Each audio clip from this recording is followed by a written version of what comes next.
स्वागत है आप सबका। समास प्रकरण अपना चल रहा है और समास प्रकरण में बहुव्रीहि समास के बारे में हमने चर्चा की और देखा कि बहुव्रीहि समास के कितने भेद होते हैं या उसको अलग अलग किस नाम से हम प्रयोग करते हैं। तो मैंने बताया कि एक तो होता है समानाधिकरण बहुव्रीहि, और समानाधिकरण बहुव्रीहि का मतलब ये था कि दोनों पद प्रथमांत में हो और अन्य पदार्थ प्रधान हो। तो जहाँ दोनों पदार्थ प्रधान होता है, दोनों पद प्रथमांत होता है और अन्य पदार्थ प्रधान होता है, वो समानाधिकरण बहुव्रीहि का उदाहरण आएगा। दूसरा हमने देखा था व्यधिकरण बहुव्रीहि। तो व्यधिकरण बहुव्रीहि में हमने ये बताया कि जहाँ एक प्रथमांत पद हो और एक सप्तम्यंत पद हो, तो इन दोनों का जो समास होगा और अन्य पदार्थ प्रधान होगा तो वो व्यधिकरण बहुव्रीहि कहलाएगा। जैसे हमने उदाहरण दिया था चंद्र शेखरे यस्य, तो चंद्रमा है जिसके सिर पर, तो यहाँ चंद्र प्रथमा विभक्ति में है, शेखरे सप्तमी विभक्ति में है, तो इसीलिए एक पद प्रथमा में एक पद सप्तमी में, तो अलग अलग विभक्ति होने के कारण व्यधिकरण बहुव्रीहि हो गया। अब हमने आपको ये चीज बताया था कि समानाधिकरण बहुव्रीहि में बहुत सारे ऐसे शब्द हैं जिनका अलग अलग शब्दों के आधार पर भी हम समास करते हैं, तो भले ही हम उसको उस नाम से अलग रूप में बोलेंगे। जैसे मान लीजिए कि हम कहेंगे प्रादि बहुव्रीहि, जैसे कहेंगे नय बहुव्रीहि, जैसे मान लीजिए संख्यावाचक पद के रहने पर बहुव्रीहि। तो अलग अलग पदों के आधार पर हम उस बहुव्रीहि समास को देखेंगे, लेकिन वो सारी चीज़ें दोनों पद प्रथमांत में होने के कारण समानाधिकरण बहुव्रीहि के अंतर्गत आ जाता है। अवगतम। तो कल हमने आपको व्यधिकरण बहुव्रीहि की सामान्य चर्चा करते हुए कुछ उदाहरण दिए थे। उस उदाहरण में जैसे हमने कहा कि कंठे कालः, ये एक प्रयोग बताया था। तो कंठे जो है यह सप्तम्यंत वाचक पद है। तो अब ध्यान दीजिए कि स्थिति क्या होगी कि एक तो ये है कि चंद्र शेखरे यस्य। आप उदाहरण थोड़ा सा ध्यान में रखिए। तो चंद्र शेखरे यस्य में प्रथमा विभक्ति वाला पद है चंद्र, शेखरे पद है सप्तमी में। तो सप्तम्यंत वाचक जो पद है शेखर, वो वहीं बाद में ही प्रयोग हो करके चंद्रशेखर प्रयोग बन गया। बात समझ में आ रही है? हमने कहा वीणा पाणौ यस्य, तो प्रथमांत पद है वीणा और आगे है पाणी। तो वीणा पाणौ यस्य में सप्तम्यंत पद जो पाणु है वह बाद में ही है। बात समझ में आ रही बात की नहीं? तो एक तो सप्तम्यंत या व्यधिकरण बहुव्रीहि इस प्रकार का है। एक प्रयोग है कंठे कालः। तो यहाँ सप्तम्यंत पद है कंठे और कालः है प्रथमांत। तो यहाँ कंठे जो सप्तम्यंत पद है उसका प्रयोग पहले है। बात समझ में आ रही बात की नहीं? तो इससे पहले दोनों उदाहरण में देखा कि सप्तम्यंत जो पद था वह बाद में था और विभक्ति लोप होकर के प्रथमा में बना, लेकिन कंठे कालः में प्रयोग पहले है। तो ये क्या है, क्यों इसका प्रयोग पहले दिया? तो एक विशेष नियम आता है सप्तमी विशेषणे बहुब्रीहौ। क्या विशेष नियम आता है?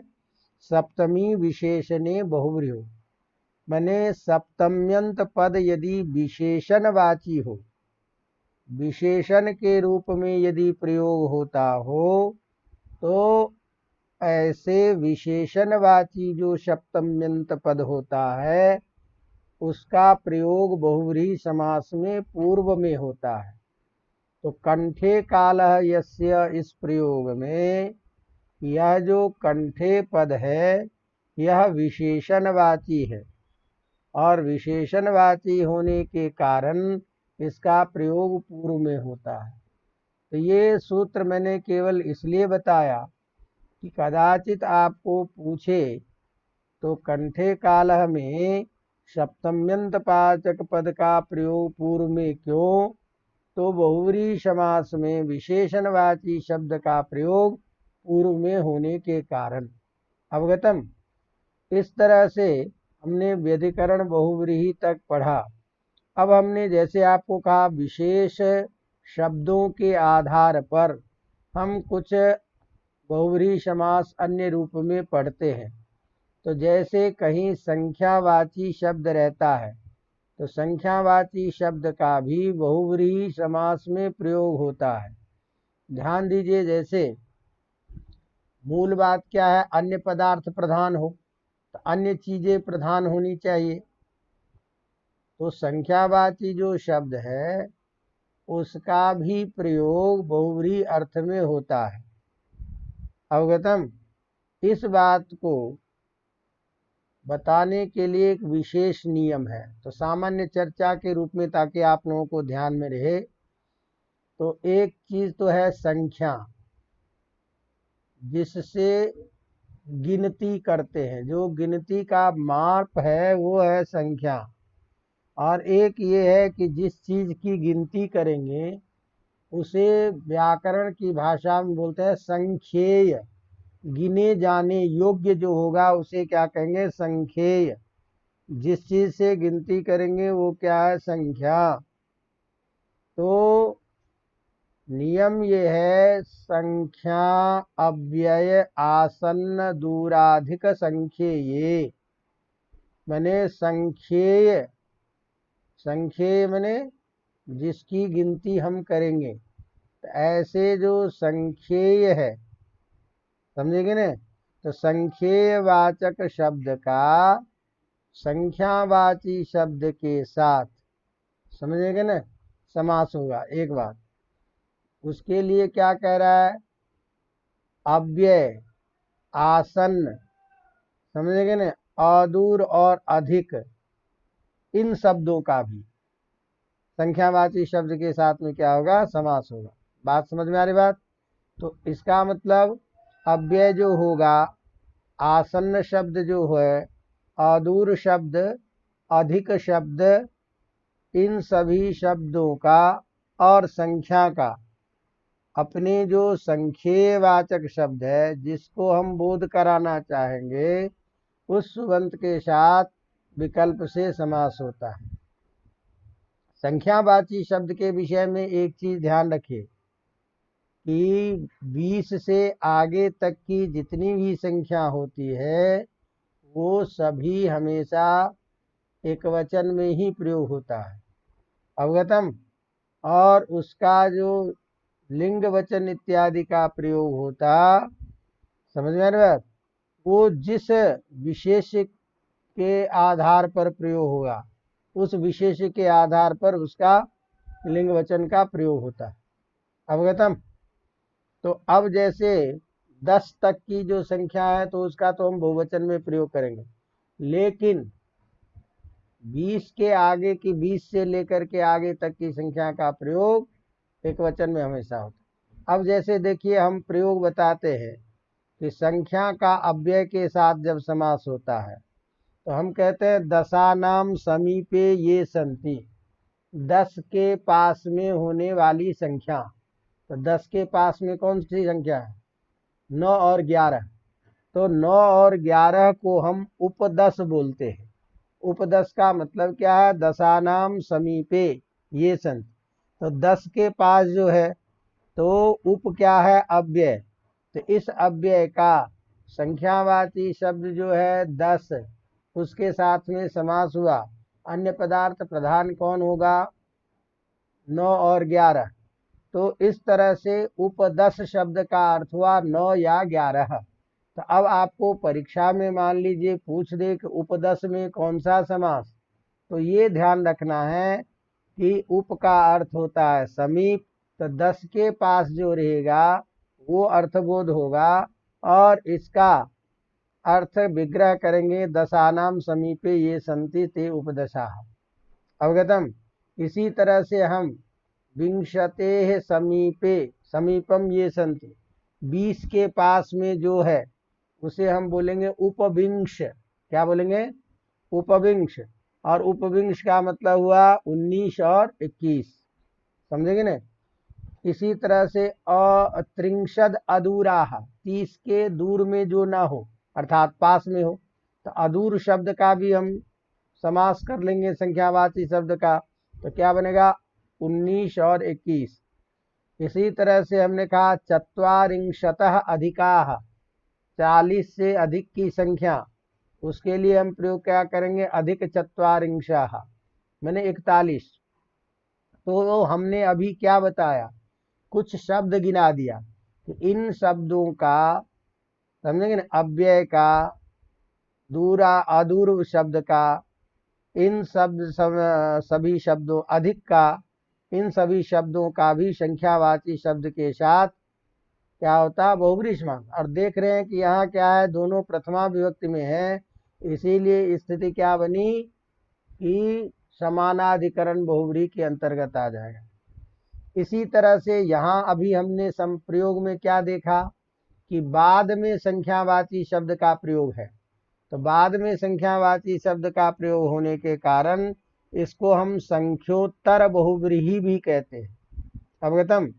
लेकिन कुछ ऐसा भी समास होगा जहाँ पर में पूर्व पद उत्तर पद, बाद वाला और पहले वाला दोनों ही संख्यावाची पद हो, तो उसको हम संख्योपद बहुब्रीहि कहते हैं। जैसे हम कहते हैं 2 या 3, तो 2 या 3 कुछ न कुछ तो होगा ना। तो 2 या 3 जिसके लिए होगा वो अन्य पदार्थ प्रधान होगा, इसीलिए हम इसका विग्रह करेंगे द्वौ वा त्रयो वा। अब ध्यान दीजिए, द्वौ वा त्रयो वा ये जो हम विग्रह कर रहे हैं, तो हमारी आदत क्या है कि यस्य यम रहेगा तभी बहुब्रीहि होगा, ऐसी कोई बात नहीं है। जहाँ दोनों पद संख्यावाची हो वहाँ द्वौ वा त्रयो वा इत्यादि भी प्रयोग, द्वित्राः तित्राः इत्यादि जो प्रयोग है वो बहुब्रीहि के उदाहरण आते हैं। अवगतम। इसी तरह से एक विशेष नियम आता है, द्वित्राः मैंने द्वि शब्द है, त्रि शब्द है, तो क्या बनेगा, द्वि त्रि, बहुब्रीहि समास हो गया। विभक्ति का लोप करेंगे तो द्वि औ त्रि, चूंकि बहुवचन है तो जस, द्वि त्रि जस बन गया। अब शब्द क्या बन गया, द्वित्री। द्वित्री शब्द के बाद समासांत प्रत्यय होता है टच, त्रि को त्र में बदल देते हैं तो द्वित्र बन गया। अब बहुवचन में होने के कारण प्रथमा के बहुवचन में जस लगा करके द्वित्राः। इसी तरह से चत्वारः, द्विचत्वारः इति प्रयोग करेगा, चत्वारः बहुवचन में बनता है। अब आगे अगला नियम है कि दिगंतराल लक्षण बहुब्रीहि। दिगंतराल लक्षण बहुब्रीहि का मतलब क्या है कि अंतराल कहते हैं मध्य को, बीच को। तो यदि दो दिशाओं के बीच में किसी चीज को बोध कराना हो तो ऐसे भी शब्दों का क्या होता है, समास होता है। बात समझ में आ रही बात। तो नियम है दिग नामान्यंतराले, मैंने दिशावाची शब्द के जो साथ है अवगतम, उसका नामवाची सुबंत के साथ में समास होगा। तो यदि दिशा का नाम बोध कराना हो और दो दिशाओं के बीच में अर्थ बोध कराना हो तो ऐसे का भी विकल्प से समास होता है, और बहुब्रीहि समास। जैसे हम प्रयोग करते हैं दक्षिणस्या पूर्वस्याश्च अंतरालम, दक्षिण और पूर्व दिशा के बीच में, तो दक्षिण और पूर्व दिशा के बीच में कोई न कोई चीज है जिसको हम बताना चाहते हैं, तो उस चीज के लिए कहेंगे दक्षिण पूर्वा, मैंने दक्षिण पूर्व में है ये चीज। अवगतम। उत्तर पश्चिमा, मैंने उत्तर और पश्चिम में है वो चीज। समझ में आ रही बात कि नहीं? जैसे हमने कहा कि मान लीजिए कि पश्चिम उत्तराह दिल्ली, दिल्ली जो है पश्चिम उत्तर में है, जयपुर के पश्चिम उत्तर में है, तो दिल्ली अन्य पदार्थ है। समझ में आ रही बात कि नहीं? तो इस तरह से किसी दो दिशाओं के बीच में किसी चीज को बोध कराना हो तब भी बहुव्रीहि समास का प्रयोग होता है। अवगतम। तो इस तरह से ये सारी की सारी जो चीजें हैं, हमें ये ध्यान रखना है कि सारे के सारे किसमें आ गए, ये समानाधिकरण बहुव्रीहि। अवगतम। अब हम अभी तक समानाधिकरण और व्यधिकरण बहुव्रीहि के जो अलग अलग पार्ट थे उसको देखा। अब हम आपको अगले भेद के रूप में बताया था व्यतिहार लक्षण बहुव्रीहि। व्यतिहार शब्द का अर्थ क्या बताया था कि जो कार्य नहीं करना चाहिए वो कार्य यदि कोई करता है तो वो व्यतिहार होता है। और इस बात को बताने के लिए नियम हमारा है तत्र तेनेदम इति स्वरूपे, तत्र तेनेदम इति स्वरूपे। तो ध्यान रखिए कि इस सूत्र में जो तत्र पद है ये सप्तमी का वाचक है और तेन जो है वो तृतीया विभक्ति का वाचक है। तो तत्र का मतलब समझेंगे सप्तम्यंत पद, तेन का मतलब समझेंगे तृतीयांत पद, स्वरूपे, स्वरूपे का मतलब समान रूप वाले शब्द के साथ में। तो तृतीयांत पद का समान रूप वाला जो शब्द होगा अर्थात तृतीयांत पद, तो जैसा पूर्व में पद रहेगा वैसा उत्तर पद।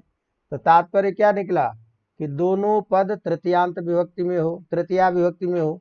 इसी तरह से दोनों पद यदि सप्तमी विभक्ति में हो तो सप्तम्यंत का सप्तम्यंत के साथ, क्या, सप्तम्यंत का सप्तम्यंत के साथ, तृतीयांत का तृतीयांत के साथ में समास होगा। का किस अर्थ में समास होगा? इदम इति, यह हुआ। तो यह हुआ, यह क्या, तो यहाँ विशेष अर्थ है युद्ध, जो न करना योग्य है उसके लिए बता रहे हैं। तो इदम इति, इदम यह ऐसा हुआ, तो इस प्रकार से यह कार्य हुआ, यह युद्ध हुआ, इस अर्थ में सप्तम्यंत का सप्तम्यंत के साथ समास, तृतीयांत का तृतीयांत के साथ समास, और उसे हम कहेंगे व्यतिहार बहुव्रीहि। तो तत्र तेनेदमिति स्वरूपे सूत्र का अर्थ क्या हुआ कि सप्तम्यंत पद का सप्तम्यंत पद के साथ इदम युद्धम प्रवृत्तम, यह युद्ध हुआ, इस अर्थ में बहुव्रीहि समास होता है। इसी तरह तृतीयांत पद का तृतीयांत पद के साथ इदम युद्धम प्रवृत्तम, इस अर्थ में बहुव्रीहि समास होता है और उसे हम व्यतिहार बहुव्रीहि कहते हैं। जैसे देखो उदाहरण है केशेषु केशेषु गृहीत्वा इदम युद्धम प्रवृत्तम, केशेषु केशेषु गृहीत्वा मैंने आपस में बालों को खींच करके युद्ध हुआ। तो यहाँ केशेषु जो है सप्तम्यंत पद है, उत्तर में भी केशेषु सप्तम्यंत पद है, तो सप्तम्यंत का सप्तम्यंत है। अब युद्ध कैसे हुआ? गृहीत्वा, पकड़ करके इदम युद्धम हुआ। तो इस स्थिति में प्रयोग बनता है केशा केशी। तो बहुव्रीहि समास में विशेष नियम के द्वारा जो पूर्व में पद रहता है उसका जो अंतिम स्वर हो उसको तो हम दीर्घ कर देते हैं और बाद में जो शब्द है उसके अंत में ह्रस्व ई लगा देते हैं क्योंकि इच प्रत्यय होता है। अवगतम। तो जैसे केशेषु केशेषु गृहीत्वा में केश सुप ये अलौकिक विग्रह, समास करने के बाद विभक्ति का लोप कर देंगे तो बन जाएगा केश केश। अब केश में जो पूर्व पद है उसका अंतिम अक्षर जो है आ, उसको हम क्या कर देंगे, अ को दीर्घ कर देंगे आ, और अंतिम जो केश का अ है उसको छोटी ई में बदल देंगे तो प्रयोग बन जाएगा केशा केसी। अवगतम। इसी तरह से अब देखिए तृतीयांत पद का उदाहरण दे रहा है, दंडैश्च दंडैश्च प्रहृत्य इदम युद्धम प्रवृत्तम। दंड से आपस में दंडे का प्रहार करके युद्ध हुआ, तो इस अर्थ में समास होकर के मूल शब्द बचेगा दंड दंड। तो दंड में पूर्व पद को आ में बदल देंगे दंडा, और अंत में जो है छोटी लगा देंगे तो क्या बनेगा दंडा दंडी। इसी तरह से मुष्टि भी प्रहृत्य इदम युद्धम प्रवृत्तम, घूसे मार मार करके युद्ध कर रहा है, तो मुष्टि शब्द क्या है, इकारांत है तो दीर्घ हो जाएगा और बाद वाले में ह्रस्व हो जाएगा। इसी तरह से बाहु बाहु चिक परस्परम गृहीत्वा, बाजू पकड़ पकड़ करके लड़ा, तो यहाँ बाहु शब्द में जो उकार है उसको पूर्व में दीर्घ कर देंगे, और अंत में क्या है, यहाँ उकारांत होने से अंतिम ऊ को हम ओ में बदलते हैं, और आगे इच वाला ई जो रहता है तो बाहु बाहो ई एचो से अब आदेश करके बाहु बाहवी प्रयोग बनता है। अवगतम। तो बाहु बाहवी कई बार परीक्षा में पूछ देता है, ध्यान रखिएगा। तो बाहु बाहवी का विग्रह क्या करेंगे, बाहु बाहु च परस्परम गृहीत्वा इत्यर्थ। अवगतम। इस तरह से हम जब समास पढ़ रहे हैं तो समास के कितने भेद हैं ये सामान्य रूप से हमको ज्ञान होना चाहिए। अवगतम। तो ये व्यतिहार बहुव्रीहि संपन्न हुआ। अब इसके बाद में हमने अगला भेद बताया था आपको कि तुल्य योग बहुव्रीहि, और तुल्य योग बहुव्रीहि में हमने आपको बताया था कि साथ अर्थ में, तो किसी के साथ अर्थबोध करना हो तो साथ में कोई न कोई तो होगा। जैसे हमने कहा सपुत्र, पुत्र के साथ, तो पुत्र के साथ कोई न कोई होगा। तो इस तरह से साथ अर्थ होने पर भी बहुव्रीहि समास होगा। अब ये जो प्रयोग है इसका मतलब हमको ये ध्यान रखना है कि साथ का अव्ययवाचक अव्यय जो है, अर्थ साथ अर्थ का वाचक अव्यय सह, इस सह शब्द को लेकर के समास करेंगे। किस तरह के पदों का समास करेंगे, उसके लिए सूत्र बता रहा है, तेन सह इति तुल्य योगे। तुल्य योग होने पर, माने एक साथ अर्थबोध होने पर, तुल्य योग का मतलब एक साथ। तो जहां एक साथ होने वाली दो क्रिया है, दो लोगों के द्वारा की जाने वाली जो क्रिया है, तो उसको योग माने संबंध। तो एक साथ संबंध, एक साथ होने वाला जो अर्थ है, उस अर्थ में तेन मने तृतीयांत पद का, तृतीयांत पद का सह, साथ अर्थ का वाचक जो सह शब्द, उसके साथ में समास होता है। अवगतम। जैसे हमने कहा कि पुत्रेन सह आगतः, पुत्र के साथ आया, तो पुत्र के साथ कोई न कोई आया, पुत्र के साथ पिता आया मान लीजिए, तो अन्य पदार्थ कौन हो गया, पिता। तो पुत्रेन सह ये प्रयोग बना। अवगतम। अब यहाँ ध्यान दीजिए कि पुत्रेन सह जब करते हैं तो बोलते तो हैं पुत्रेन सह, यहाँ प्रथमांत पद हो गया सह, तो सह का हम करेंगे पूर्व प्रयोग। तो स्थिति क्या बनी, सह पुत्र, क्या, सह पुत्र। अब आप लोगों को ध्यान तो होगा नहीं, हमने अव्ययीभाव प्रकरण में एक सूत्र बताया था जो सह के जगह स आदेश करता है। अवगतम। जैसे सचक्रम, चक्रेन युगपत, वहां भी सह था, स को स आदेश। तो व्याकरण में सह शब्द को स आदेश करने के लिए दो नियम है, क्योंकि वो जो नियम था वो था अव्ययी भावे चा काले, कि काल शब्द को छोड़कर अन्य शब्द के साथ यदि सह का समास होता है तो सह के जगह स आदेश होता है। अवगतम। तो वो तो अव्ययी में कर रहा था, क्योंकि ये समास है बहुव्रीहि समास, तो यहाँ उस सूत्र से सह को स आदेश नहीं होगा। यहाँ एक विशेष नियम आता है वोपसर्जनस्य, जो हो सकता है आपके इसमें नहीं है। तो सूत्र है वोपसर्जनस्य। तो वोपसर्जनस्य जो सूत्र है, ये इसका अर्थ है उपसर्जन संज्ञक जो सह, उस सह के स्थान पर स आदेश होता है विकल्प से। उपसर्जन संज्ञक, व्याकरण में उपसर्जन संज्ञा होती है प्रथमांत पद की, पढ़ा चुका हूं। तो प्रथमांत पद कौन है? सह। इस सह के स्थान पर विकल्प से स आदेश कर देंगे। तो जिस पक्ष में स आदेश बनेगा उस पक्ष में तो सपुत्रः बनेगा, और जिस पक्ष में सह आदेश नहीं होगा तो सह शब्द ही जा करके मिल जाएगा, तो सह पुत्रः, ये दोनों प्रयोग बनेंगे। अवगतम। अब इसी तरह से यदि आप थोड़ा सा भी दिमाग में इस बात को विचार करेंगे तो जहां भी सह आदेश होगा उस सह के जगह स का प्रयोग करते हुए आगे शब्द को जोड़ करके हम प्रयोग बना सकते हैं। जैसे हम बोलते हैं कर्मणा सह, कर्म के साथ, तो साथ जो है उसको बताने के लिए स है, तो सह के जगह स कर देंगे, प्रयोग क्या है? सकर्मक, है ना। अवगतम।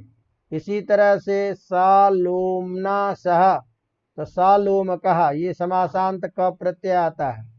अवगतम। अब हम भले ही कुछ अलग नियम दें, लेकिन सब जगह यही सामान्य प्रवृत्ति है। अवगतम।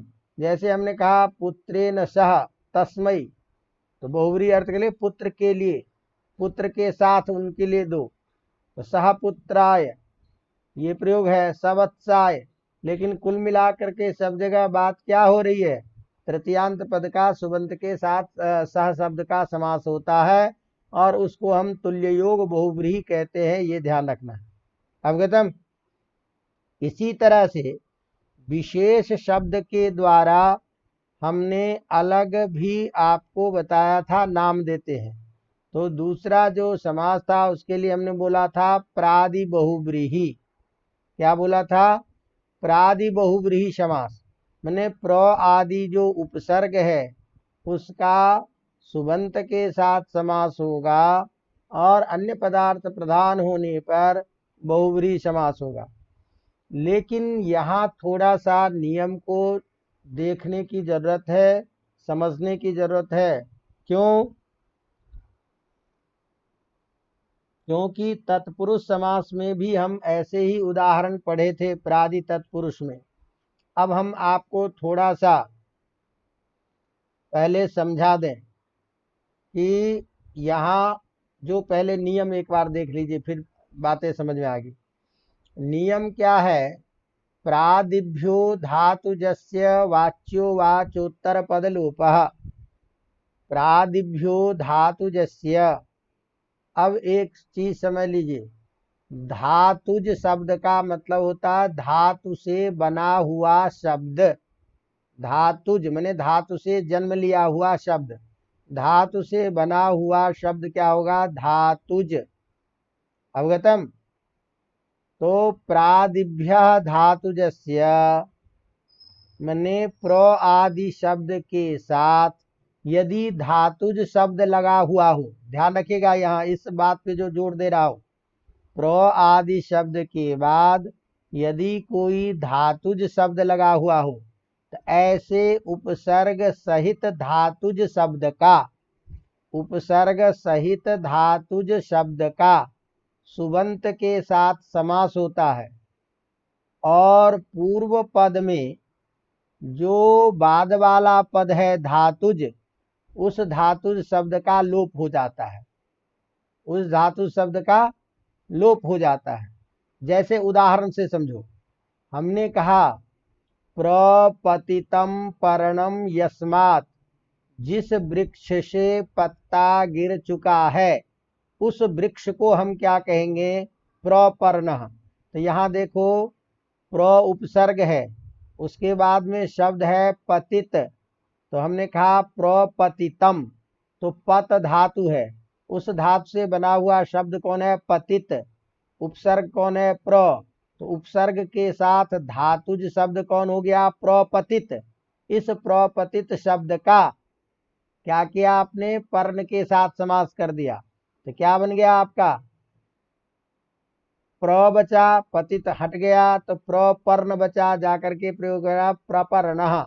तो उत्तर पद जो पूर्व पद का जो उत्तर हिस्सा था बाद वाला पतित, उसका हो गया लोप। भाई प्रपतित था ना, प्रपतित पर्ण, तो प्रपतित सु, पर्ण सु, ये अलौकिक विग्रह होगा। और प्रादिभ्यो धातुजस्य वाच्यो वाचोत्तर पद लोप, इस नियम से हम क्या करेंगे? प्र के बाद जो धातुज शब्द होगा उसका कर देंगे हम लोप। तो पतित शब्द का लोप हो गया तो आपका पूर्व में बच गया केवल प्र, वो पर्ण से जाके मिलेगा, प्रयोग बनेगा प्रपर्ण। अवगतम। इसी तरह से दूसरा उदाहरण देखिए, हमने कहा अपगतः शोकः यस्य, जिसका शोक खत्म हो गया है। तो यहाँ पर में उपसर्ग कौन है? अप। और धातुज विशिष्ट धातु से बना हुआ शब्द कौन है? गत। गम धातु से एक त प्रत्यय करके गत बनता है, तो धातु शब्द कौन हो गया? गत। तो अपगत का समास होगा सुबंत के साथ। तो उपसर्ग के साथ धातुज शब्द हो गया अपगत। इस अपगत शब्द का शोक इस सुबंत के साथ समास होगा, और पूर्व का जो बाद वाला हिस्सा है गत, इसका हो जाएगा लोप। तो लोप हो जाएगा तो क्या बन गया? अपशोक। अवगतम। तो अपशोक माने जिसका शोक खत्म हो चुका है। निर्गतः मलम यस्मात् सह निर्मलः। निर्गतम माने जिसका मल समाप्त हो गया, जिसकी गंदगी समाप्त हो गई है, उसे कहते हैं निर्मल। तो यहाँ निर उपसर्ग है, धातु शब्द है गत, तो क्या बन गया? निर्गतम मलम, तो शब्द बन गया निर्मल। विगतः अर्थ यस्मात् स व्यर्थः, जिसका प्रयोजन खत्म हो गया है, जिसका कोई प्रयोजन न हो, उस चीज को क्या कहेंगे? व्यर्थ।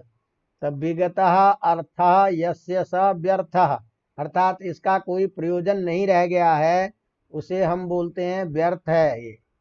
तो यह शब्द सारे जो प्रयोग देख रहे हैं, इसका मतलब क्या है?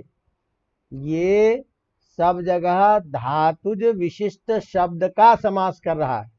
लेकिन अब आ जाओ वहां पर में, हमने कहा प्रगतः आचार्य प्राचार्य, तो हमने वहां प्रसु आचार्य सु किया था तत्पुरुष समास में। बात समझ में आ रही बात की नहीं? प्रसु आचार्य सु किया था। यहां हम क्या करेंगे? प्रगत सु आचार्य सु।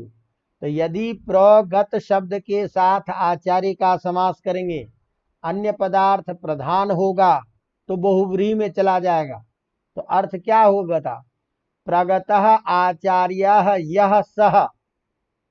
प्रगत आचार्य मैंने प्रकृष्ट आचार्य कह लो, प्रगत आचार्य कह लो, एक बात। तो प्रगत आचार्य हैं जो से किसी का बोध करेंगे, तो उसके लिए बोध होने के कारण अन्य पदार्थ होगा। तो यदि हम प्रगत सु आचार्य सु ये विग्रह करेंगे तो इसे क्या कहेंगे हम? बहुव्रीहि समास। अवगतम। लेकिन प्र शब्द के साथ केवल उपसर्ग के साथ यदि समास करेंगे तो वो तत्पुरुष में चला जाए। अब तत्पुरुष में और इसमें अंतर क्या होगा कि तत्पुरुष का अर्थ केवल इतना हुआ प्रधान आचार्य, लेकिन बहुव्रीहि में अर्थ होगा प्रधान आचार्य है जो उस व्यक्ति विशेष का बोध होगा। इसी तरह हमको बहुत सारे, जैसे मान लीजिए प्रपर्ण आपने पढ़ा, तो प्रपर्ण में यदि मान लीजिए हम कहेंगे गिरा हुआ पत्ता, पत्ता केवल अर्थबोध होगा उत्तर पदार्थ, तब तो ये तत्पुरुष हो जाएगा। लेकिन पत्ता गिर गया है जिसका, वह वृक्ष यदि बोध करेंगे तो क्या होगा? अन्य पदार्थ प्रधान होकर के बहुव्रीहि में चला जाएगा। तो इन दोनों में अंतर हमको तभी पता चलेगा कि जब हम विग्रह सहित ध्यान रखेंगे। तो यदि हम प्रपतितम पर्णम यस्मात् सह ये विग्रह करेंगे तो बहुव्रीहि होगा। अवगतम। अब परीक्षा में हमको कैसे पता चलेगा कि यहाँ बहुव्रीहि समास है, मान लीजिए विग्रह नहीं है, केवल प्रयोग दे दिया, तो कैसे पता करेंगे? तो इसका मतलब हमने आपको क्या कहा है कि बहुव्रीहि समास हमेशा विशेषण होता है। तो जब वाक्य प्रयोग करेगा, नहीं समझेगी ना? अब मान लीजिए आपको वाक्य दे दिया उदाहरण के तौर पर कि प्रपर्णः वृक्षः तत्र तिष्ठति, प्रपर्णः वृक्षः तत्र तिष्ठति। तो इसका अर्थ क्या करिए कि वृक्ष खड़ा है, वो वृक्ष वहां है। अब ये वृक्ष कैसा है उसके लिए बोल रहा है प्रपर्णः। इसका मतलब यह प्रपर्ण शब्द वृक्ष के लिए कहा जा रहा है, इसका मतलब यहाँ बहुव्रीहि है। अवगतम। तो यदि केवल स्वतंत्र पद का प्रयोग होता है तो प्रायः तत्पुरुष होता है।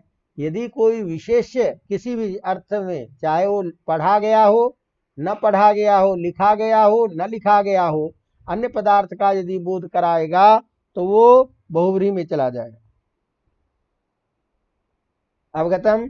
इसी तरह से हम देखते हैं प्रकृष्टम बलम यस्य सह प्रबलः इत्यादि इत्यादि। अब ध्यान दीजिए, इसी प्रकार हम आपको नए समास भी यहाँ पढ़ लेते हैं तो एक साथ समझ में आ जाएगा। तो नए बहुव्रीहि जो है, नए बहुव्रीहि जो है, इसमें भी जैसे आपने उपसर्ग पढ़ा, तो उपसर्ग का भी तत्पुरुष में पढ़ा था, और बिल्कुल ठीक यही चीज यहाँ है नए तत्पुरुष में कि नौ शब्द का समास होगा। समझे ना? नौ शब्द का समास होगा और नौ का सुबंत के साथ समास होगा। लेकिन यहां भी उसी तरह से अर्थ कर रहा है। नए शब्द का अस्ति अर्थवाचक शब्द के साथ प्रयोग होने पर, नए शब्द का अस्ति अर्थवाचक शब्द का प्रयोग होने पर, क्योंकि प्रादि और नए एक साथ मिल रहा है, इसीलिए हमने इसको समझाने के लिए चेंज कर दिया जगह। तो नए का मतलब नौ, तो नौ शब्द का यदि अस्त्यर्थवाचक शब्द के साथ प्रयोग हो तो नौ के साथ अस्त्यर्थवाचक जो शब्द, उसका सुबंत के साथ समास होगा और बहुव्रीहि समास होगा। और यहां भी क्या होगा, अस्थि अर्थवाचक जो उत्तर पद है उसका क्या हो जाएगा लोप। अस्थि मने है, तो नौ के साथ सत्ता है इस अर्थ का वाचक जो शब्द है। जैसे अब ध्यान देना कि हमने कहा अविद्यमानः पुत्रः। अब ध्यान दीजिए, अविद्यमानः पुत्रः में नए का प्रयोग जो हुआ है, जैसे हम पहले पढ़ाए हैं कि नए का नौ का लोप हो जाता है, अ बचता है, तो नौ का वाचक हो गया नौ विद्यमानः। इसी को हम क्या बोलेंगे, अविद्यमान। तो नए का वाचक हो गया कौन, अ, और विद्यमान का मतलब है, तो ये अस्थि अर्थ का वाचक है। इसीलिए नए सहित विद्यमान अस्थि अर्थ का वाचक शब्द कौन हो गया, अविद्यमान। नए शब्द का अस्थि अर्थवाचक शब्द के साथ समास कौन हो गया, शब्द कौन हो गया, अविद्यमान। इस अविद्यमान शब्द का सुबंत के साथ समास होगा, तो जो भी अविद्यमान रहेगा उसके साथ में हम क्या कर देंगे, समास। तो जैसे हमने कहा अविद्यमानः पुत्रः, क्या कहा, अविद्यमानः पुत्रः यस्य सः, स क्या होगा, अपुत्रः। तो अपुत्रः में विद्यमान जो है उसका हो गया लोप, नए का क्या बचा, न, तो नए का नौ, नौ का अनुबंध नौ का नौ पे नौ का लोप करके अशेष बचता है, तो अ जा करके पुत्र से मिल जाएगा, तो क्या बनेगा, अपुत्रः। समझ में आ रही बात की नहीं? तो इस तरह से अविद्यमानः क्रोधः यस्य स, जिसका क्रोध खत्म हो चुका है उसी को क्या बोलेंगे, अक्रोधः। अवगतम। तो ये सारे के सारे जो प्रयोग है ये नए तत्पुरुष में चले जाते हैं। इसी तरह से अब अंतिम आपका एक बचा जिसे हम कर्मधारय समास में पढ़े थे, उपमानवाची शब्द का भी समास। तो उपमान और उपमेय जहां रहता है उसको भी समास कहते हैं।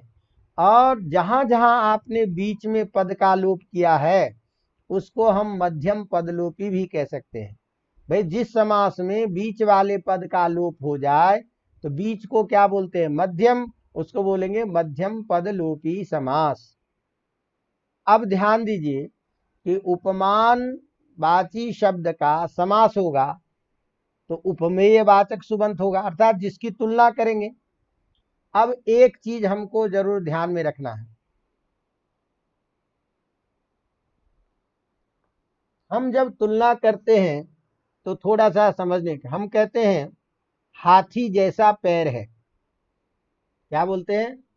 हाथी जैसा पैर है। तो ये जो वाक्य हम बोलते हैं वस्तुतः ये वाक्य ठीक नहीं है, केवल तात्पर्य को बताता है, तात्पर्य समझ में आ जाता है। क्योंकि तुलना जो की जाती है वो अवयव की तुलना अवयव से होगी, अवयव की तुलना अवयवी से नहीं होगी। माने एक अंश की तुलना किसी अंश से होगी, समुदाय की तुलना समुदाय से होगी। तो यदि हम ये कहें कि ये आदमी हाथी जैसा है तब तो बात ठीक है, लेकिन यदि ये कहें कि हाथी का जैसा पैर है, इसका हाथी के जैसा पैर है, तो हाथी के जैसा पैर हो नहीं सकता, हाथी के पैर के जैसा पैर है, ये तात्पर्य है। नहीं समझ में आ रहा भाई? क्या है?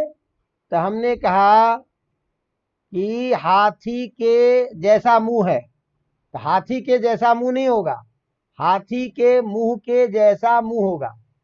तो यहां अब ध्यान दीजिए, हमने कहा ऊंट के मुंह के जैसा मुंह है, तो ऊंट के मुंह के जैसा मुंह है ये वाक्य तो ठीक है, लेकिन इसी बात को हम तात्पर्य के द्वारा कह देते हैं ऊंट के जैसा मुंह है।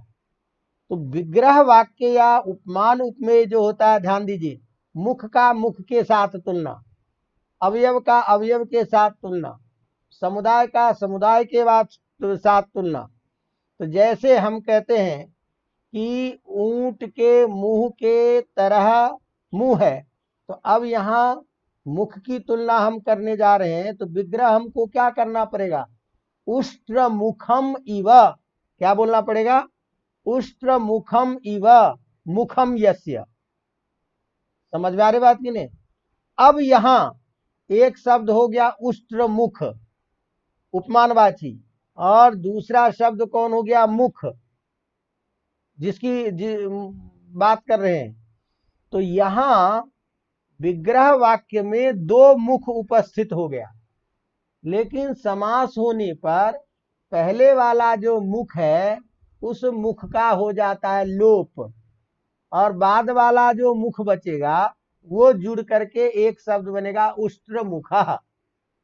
नहीं समझ में आ रही बात की?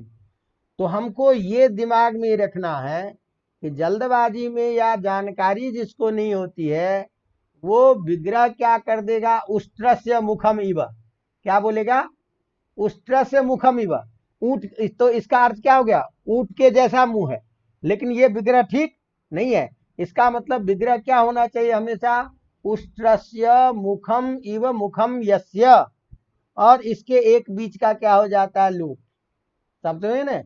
इसी बात को बताने के लिए नियम है कि सप्तम युपमान पूर्व पदस्य उत्तर पद लोपश्च, माने सप्तम्यंत पद जो है उपमानवाची शब्द का और सप्तम्यंत पद का और उपमानवाची शब्द का पूर्व में प्रयोग होने पर उत्तर पद का समास होता है और उत्तर पद का लोप हो जाता है।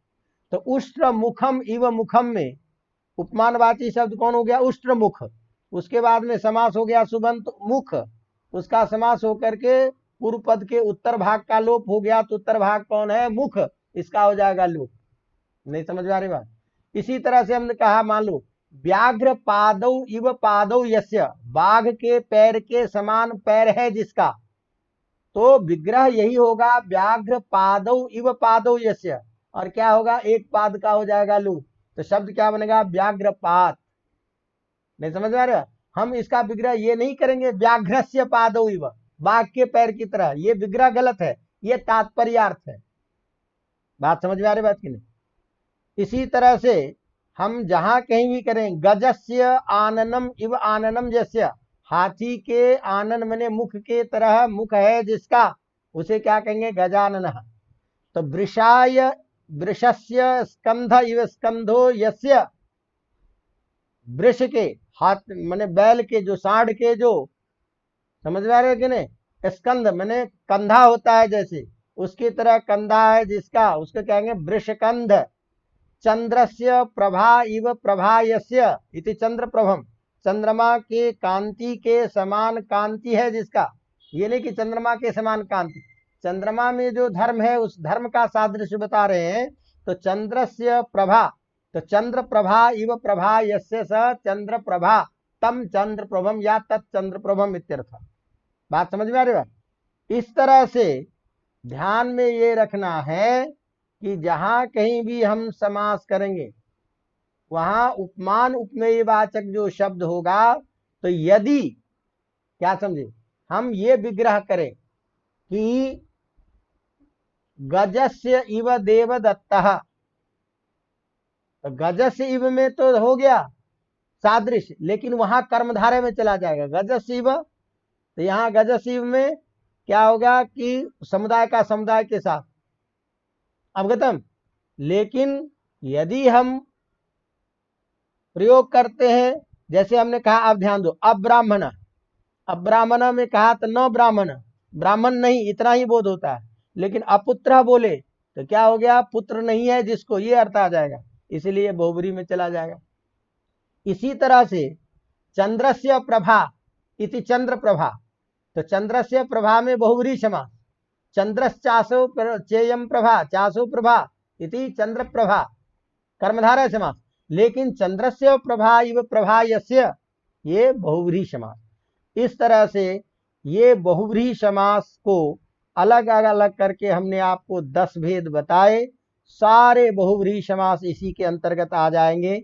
और आप लोगों के अभ्यास के लिए और बहुत सारे ऐसे प्रयोग हैं बहुब्री समास में जो प्रसिद्ध प्रयोग होते हैं, जिसका उदाहरण हमने आपके सामने में इसके बाद रख दिया है। तो आप अन्य उदाहरण को इस रूप में देखेंगे, चित्रागावो यस्य स चित्रगु, रूपवती भार्या यस्य स रूपवद भार्यः, कल्याण पंचमः, चत्वारि मुखानि यस्य स चतुर्मुखः। अब जैसे चतुर्मुखः, जलजाक्षी, ये सब प्रयोग अधिकतर परीक्षा में पूछता है। दृढ़ भक्ति, पीताम्बरः, ये युक्त योगः, ये सारे के व्यूढ़ो रसकः, ये हरिनाक्षी, ये ऐसे प्रयोग अत्यंत प्रसिद्ध हैं बहुब्री समास में। तो इन सारे प्रयोग को एक बार विग्रह के सहित ध्यान रखिए, और आपको इतने से ही मतलब है और इतनी ही काफ़ी है आप लोगों के लिए। तो इसको देखते हुए तो ये बहुब्री समास आज संपन्न होता है। फिर अगले समास के साथ हम आप सबसे मिलेंगे, तब तक हम इसको विराम देते हैं। धन्यवाद।